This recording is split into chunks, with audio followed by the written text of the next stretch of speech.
La mise en place de la plateforme unique de documentation est aujourd'hui une des avancées majeures dans l'enseignement supérieur pour booster les compétences opérationnelles à l'utilisation de cet outil numérique.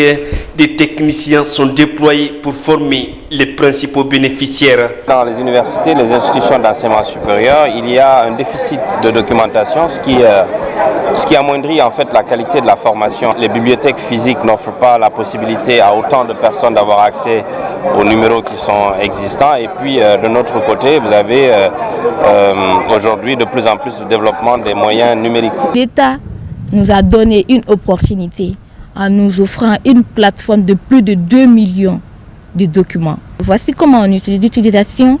Tu pars sur Parcoursup, tu es là, tu mets ton INE, ton mot de passe lors de tes orientations. Une fois rentré là-bas, tu vas voir différentes thématiques.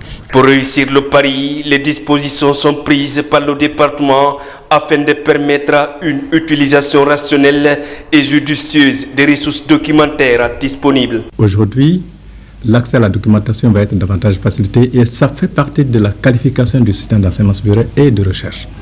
Aussi, l'employabilité des étudiants s'entre dans le processus de qualification de formation pour qu'ils deviennent des ressources compétentes, non seulement pour leur propre emploi, mais aussi pour le processus de développement national.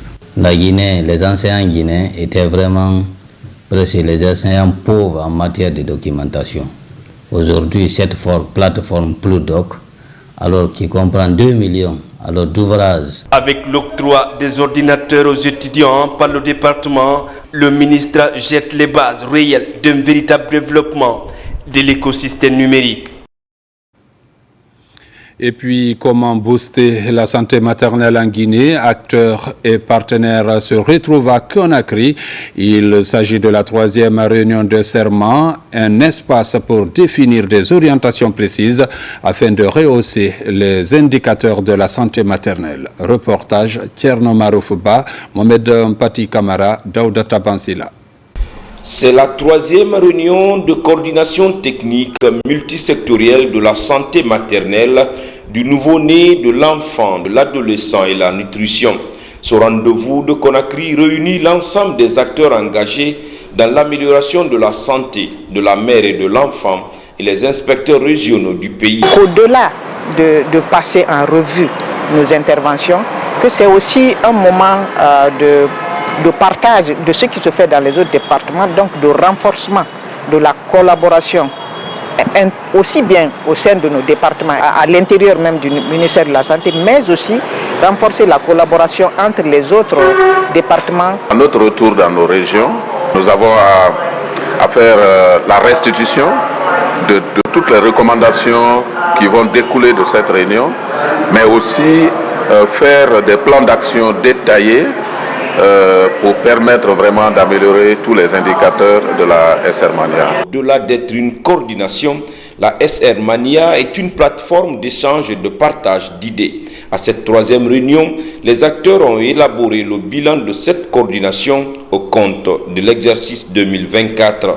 Cette réunion de coordination constitue une plateforme essentielle où nous devons ensemble analyser les progrès, identifier les défis persistants et convenir des actions stratégiques et opérationnelles à mettre en œuvre pour améliorer les indicateurs de la SR Mania.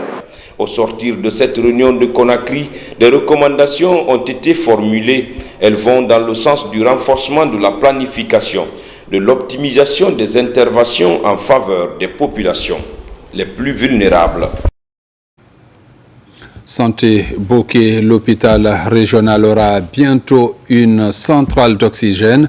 Le gouverneur de la région a récemment lancé les travaux. C'est un financement de l'UNICEF afin de soulager les patients dans cette partie de la Guinée. Reportage Younoussa Tawel Kamara. Le personnel soignant de l'hôpital régional de Bokeh va bientôt se frotter les mains. Sa structure sanitaire aura désormais sa propre centrale d'oxygène. C'est une initiative du ministère de la Santé sous financement de l'UNICEF.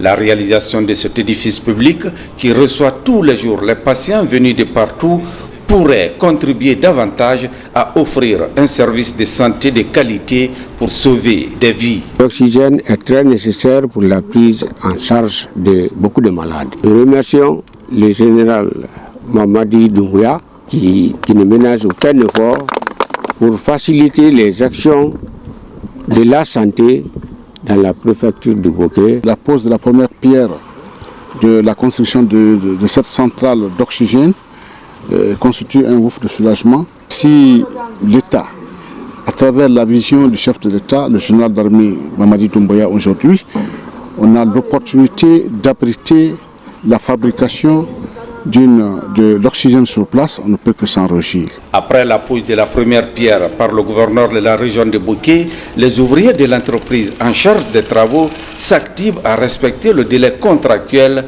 prévu pour 3 mois. Nous avons commencé les travaux et nous avons fait déjà une mobilisation en personnel, en matériel et matériaux aussi. Nous avons pris toutes les dispositions par rapport à l'exécution de ce projet dans les règles de l'art. Par cette initiative, le gouvernement guinéen et son partenaire UNICEF expriment ainsi leur volonté à renforcer le système sanitaire de l'hôpital régional de Bokeh en l'équipant de matériel adéquat.